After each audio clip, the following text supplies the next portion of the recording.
Namaste and welcome back. Dear friends, we have already learned how to make Hindi words into English. We have learned the sound of vowels कि ए कब आ बनता है, कब ए बनता है, कब ए बनता है. इसी तरह सी कब कै बनता है, कब से बनता है. Likewise, we have learned the sounds of some consonant which change accordingly. We have learned subject and predicate. You know that कि subject वो होता है जिसके चारों ओर काम होता है. Means the doer. Means something is said about a person or a thing. तो जिसके बारे में कहा गया है उसको subject कहते हैं. और उस subject के बारे में जो बताता है उसे predicate कहते हैं. Okay? I think it is clear to you. C के बाद I A हो तो श की साउंड देता है जैसे सोशल. ठीक है. किसी भी वर्ड के लास्ट में टी ई एन हो तो टी साइलेंट रहता है जैसे ओफन. ओके. तो मैं रिपीटेडली कह रहा हूं कि बी टोटल और ये जो छोटी छोटी चीजें हैं इन छोटी छोटी चीजों की ही प्रैक्टिस शुरू करो. As I told you already that practice makes a person perfect. Likewise revision STM से एलटीएम में जाने के लिए आपको वीकली रिवाइज जरूर करना चाहिए. और जो पूरा का पूरा पैटर्न मैंने समझाया है हाउ टू स्टडी में उसको आपने करना चाहिए. Only then we can succeed in learning the English और एनीथिंग, एनी लैंग्वेज और any subject. Without revision very difficult. Likewise interest पैदा करना है. देखो इंटरेस्ट पैदा करने के लिए सिंपल सी बात है भाई कि अपनी लाइफ की प्रायोरिटी फिक्स करो कि आपकी लाइफ की प्रायोरिटी क्या है. उस लाइफ की प्रायोरिटी में आप देखो कि अगर हम डे ड्रीमिंग करेंगे, अगर सिर्फ दिवा सपन लेंगे, दिन में सपने लेंगे तो वो पूरे नहीं होते हैं. उसके लिए हमको एफर्ट्स करने पड़ते हैं और एफर्ट्स हमेशा सिस्टमेटिक होती है. फॉर एग्जाम्पल अगर दिल्ली से कोई आदमी कन्याकुमारी जाना चाहता हो तो कन्याकुमारी जाने के लिए अगर दिल्ली से वो अपनी यात्रा नॉर्थ की ओर शुरू करे, नॉर्थ की ओर चलता रहे, कितनी ही मेहनत करता रहे, क्या वो पहुंचेगा? नहीं पहुंचेगा. आप कह सकते हैं पहुंचेगा कि वो पूरी की पूरी धरती का चक्कर काट के पहुंचेगा. तो कितना एफर्ट्स करना पड़ेगा अगर पहुंचेगा भी तो. और क्या उसके पास उतने संसाधन हैं? उतने संसाधन नहीं है. सिंपल सी बात है कि जो भी आपके पास रिसोर्सेज हैं उन रिसोर्सेज को आप यूटिलाइज करना सीखिए. You must utilize all the resources in a best way कि वो सही ढंग से मेटेरियलाइज हो सके. तो अगर आपको दिल्ली से कन्याकुमारी की ओर जाना है तो आपको साउथ वर्ड अपनी जर्नी शुरू करनी पड़ेगी. It means everything has a system. तो सिस्टम में, लर्निंग के सिस्टम में दो चीजें इंपॉर्टेंट हैं. एक इंपॉर्टेंट है कि आप उसमें रिवीजन करें और आप उसमें इंटरेस्ट पैदा करें. इंटरेस्ट पैदा करने के लिए जैसे मैंने कहा कि आप अपनी जिंदगी की प्रायोरिटी देखिएगा कि वो आपको कैसे, और अपने आप को सेल्फ मोटिवेट करते रहिएगा. तो उस रिवीजन के सेक्शन में ही इंटरेस्ट तो आपको खुद पैदा करना है. I just can motivate you, I can try to motivate you. It's depend on you that you are able to motivate or allow me to motivate you or not. Okay. Likewise, you must also remember that I am continuously saying that revision is the must. Revision होते रहना चाहिए. तो today's class we will revise all our tenses. We have already completed the 6 tenses. We have completed the continuous tense. Continuous tense किसी भी चीज के रहा, रहा की सेंस को प्रकट करता है. रहा, अब ये रहा है, रहा था, रहा होगा. आपने इसमें यह देखना है कि है, था और होगा में से कौन सा है. एक बात. और मैं कंटिन्यूसली मतलब बता दूं कि when a thing is happening continuously without break, that is the continuous tense. In present continuous tense रहा है, रहा है आता है, और रहा है के लिए आपको जब उसकी ट्रांसलेशन करेंगे तो ट्रांसलेशन में सबसे पहले सब्जेक्ट आएगा, सब्जेक्ट के बाद उस टेंस की पर्टिकुलर टेंस की हेल्पिंग वर्ब आती है, और इसकी हेल्पिंग वर्ब है इज आर एम. आई के साथ एम आएगा, सिंगुलर के साथ इज आएगा, प्लूरल के साथ आर आएगा. उसके बाद वर्ब की फर्स्ट फॉर्म के साथ आईएनजी लगेगा और ऑब्जेक्ट होगा. मम्मी खाना बना रही है, mummy is cooking food. Okay. इसमें जब नेगेटिव बनाएंगे तो नेगेटिव जो है हेल्पिंग वर्ब के बाद यानी कि आर इज एम के बाद नोट लग जाएगा. ओके. जब हम इसको इंटरोगेटिव बनाएंगे तो इंटरोगेटिव बनाते टाइम ये इंटरचेंज हो जाएंगे. इसमें हमारी हेल्पिंग वर्ब पहले चली जाएगी और सब्जेक्ट बाद में आ जाएगा, यानी कि is are am plus subject हो जाएगा. ओके. अब इसी बात को अगर हमने पास्ट टेंस में बनाना है, पास्ट टेंस, तो पास्ट कंटिन्यूस टेंस की पहचान क्या है? रहा था, रही थी, रहे थे. वह सो रहा था, ही वॉज स्लीपिंग. इस टेंस की जो हेल्पिंग वर्ब है वो हेल्पिंग वर्ब है वॉज वर. तो आपने जब उसको पास्ट कंटिन्यूस टेंस बनाएंगे तो वॉज वर कर देंगे. तो वाज वर्ब में भी आपने ये ध्यान देखना है कि जो सिंगुलर है, सिंगुलर के साथ हम वाज लगाएंगे और प्लूरल के साथ हम वर लगाएंगे. उसके साथ वर्ब की फर्स्ट फॉर्म के साथ आईएनजी और ऑब्जेक्ट. यानी कि आप देखिए कि प्रेजेंट कंटिन्यूस से पास्ट कंटिन्यूस टाइम पे जाते टाइम हमको सिर्फ और सिर्फ एक चेंज लाना पड़ा है. That change is of the helping verb. Is are am की जगह वाज वर हो गए हैं और वो सिंगुलर और प्लूरल के अकॉर्डिंगली लग जाएंगे. यहाँ पर भी जो नोट आएगा, नोट वो हेल्पिंग वर्ब के बाद यानी कि वाज वर नोट ऐसे आएगा. ठीक है.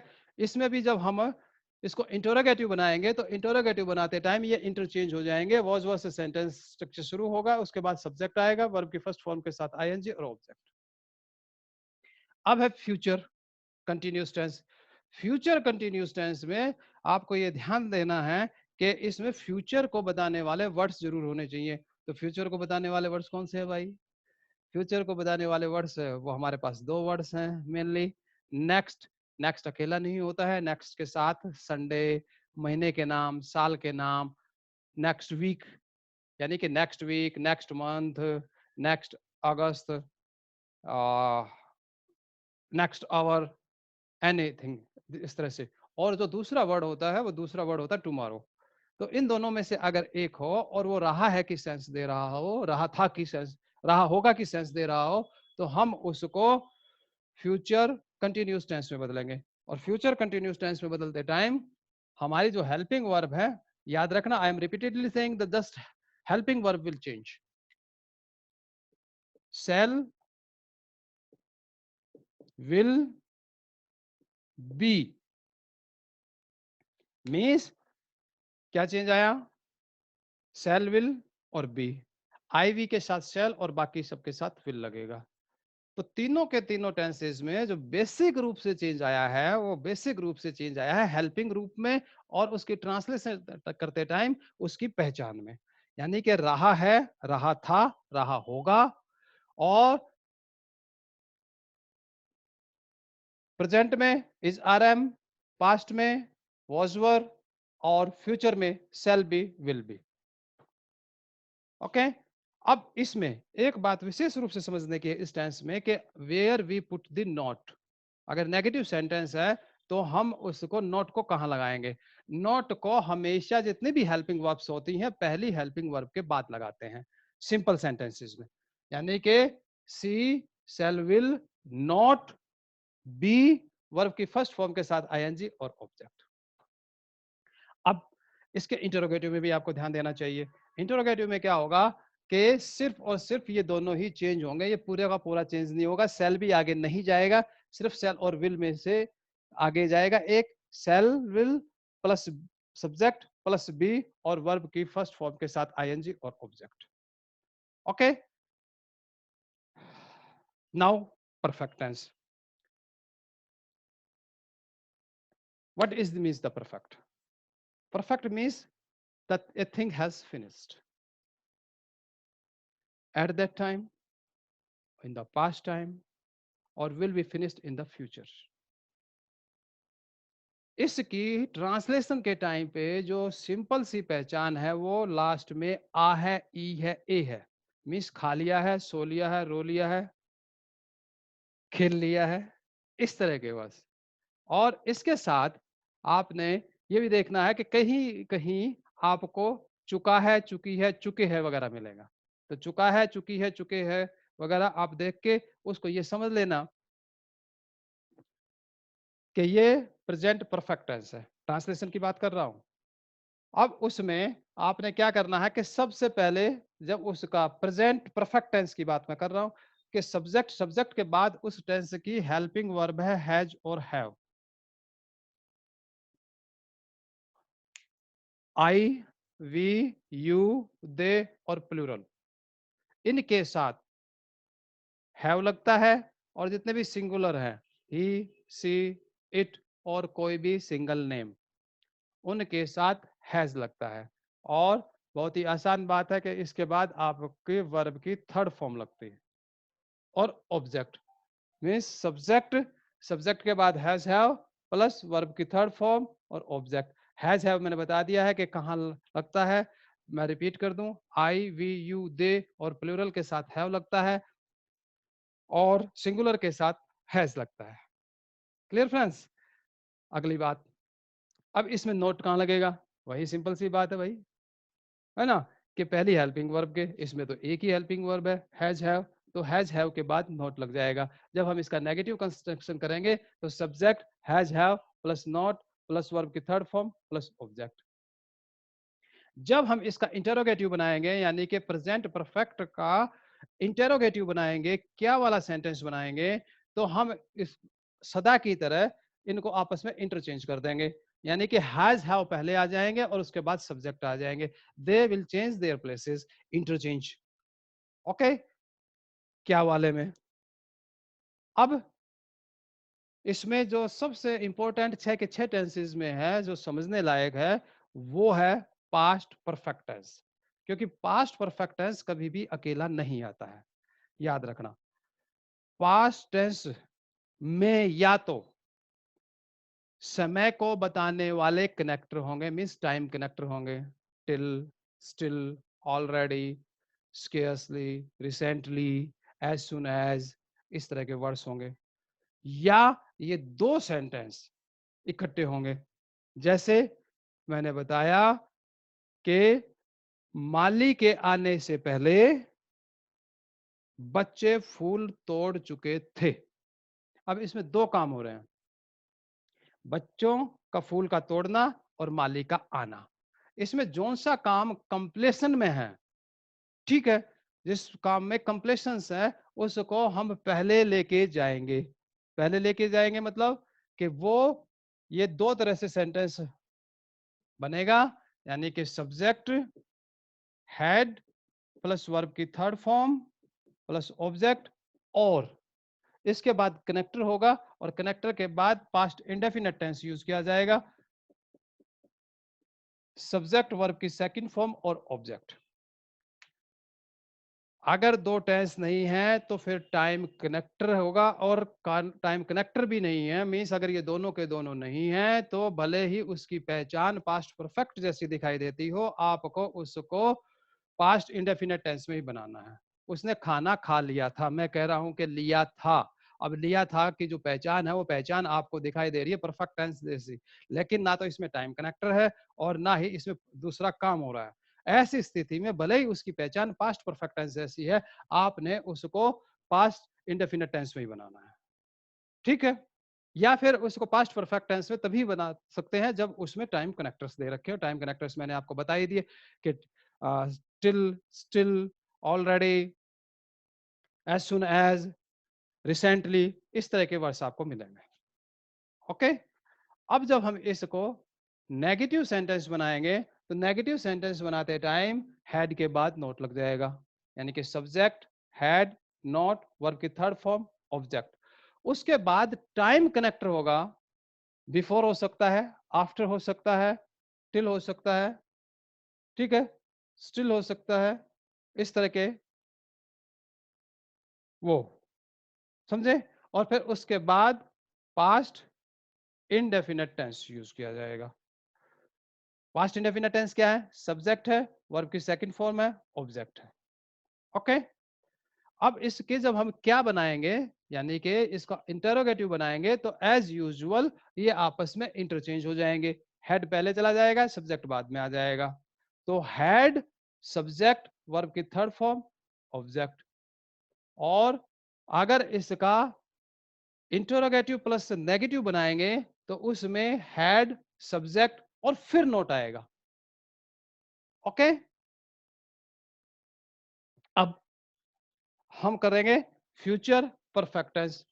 फ्यूचर परफेक्ट टेंस में सबसे पहले तो आपको ये पहचान ही पता होना चाहिए कि इसकी पहचान है, आ होगा, ई होगी, ए होगे, मीन्स खा लिया होगा, सो लिया होगा, रो लिया होगा, आ गया होगा, चला गया होगा। और इसको इंग्लिश में बाय और टिल, बाय और टिल याद रखना कि इसमें बाय या टिल वर्ड होंगे और उसके बाद समय होगा। Means by next Sunday, future को बताने वाला, टुमारो, नेक्स्ट, इनमें से कोई भी हो सकता है। Means by next Sunday, by till January. Okay? By और टिल में से जो सा भी आपको सूटेबल सा लगे वो आप उसमें कर सकते हैं। इसमें जैसे मैंने बताया कि इसकी रहा होगा, उस, लिया होगा, उसकी पहचान होगी subject shall will plus have plus verb की थर्ड फॉर्म प्लस ऑब्जेक्ट। ठीक है?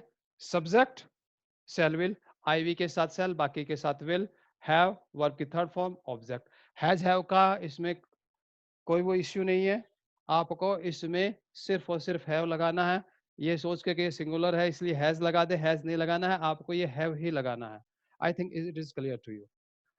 अगली बात, जब हम इसको नेगेटिव बनाएंगे, अब इसमें दो हेल्पिंग वर्ब्स हैं। दो हेल्पिंग वर्ब्स में आपने ये याद रखना है कि दोनों हेल्पिंग वर्ब्स के बीच में आएगी।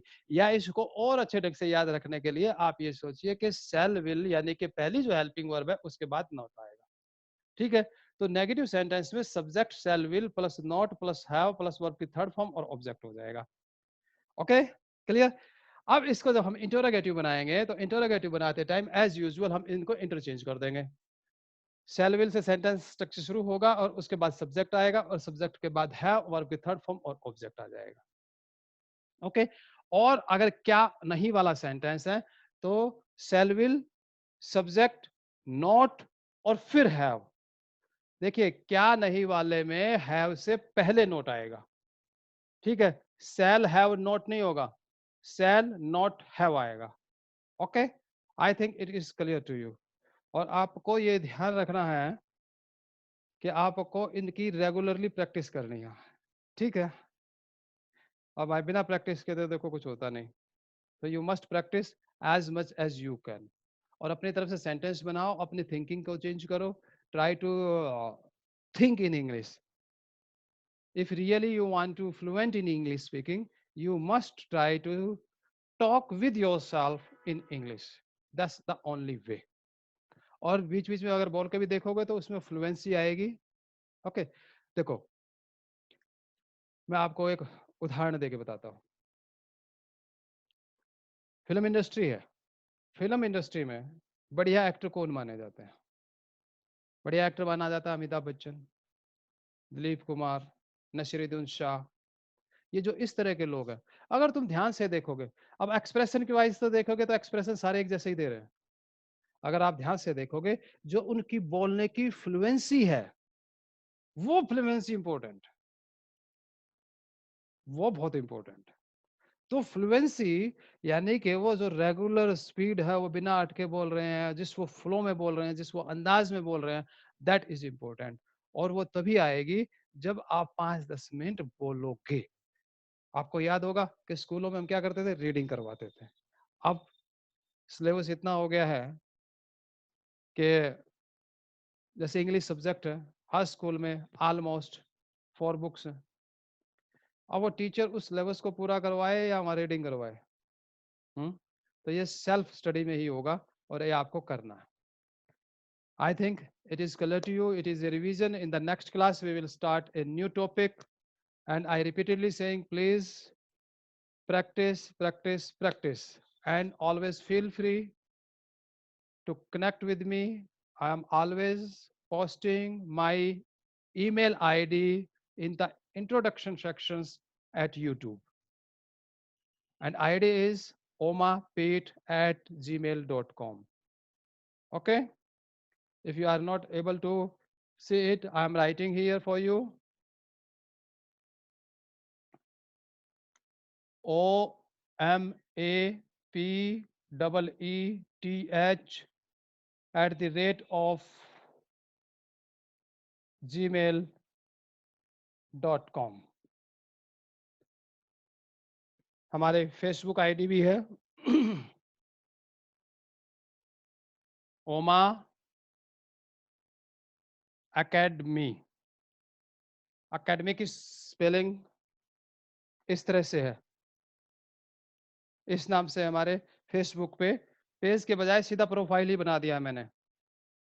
हम ट्विटर पर भी हैं,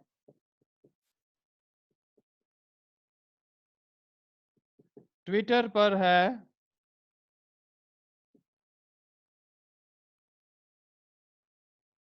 एकेडमी ओमा के नाम से।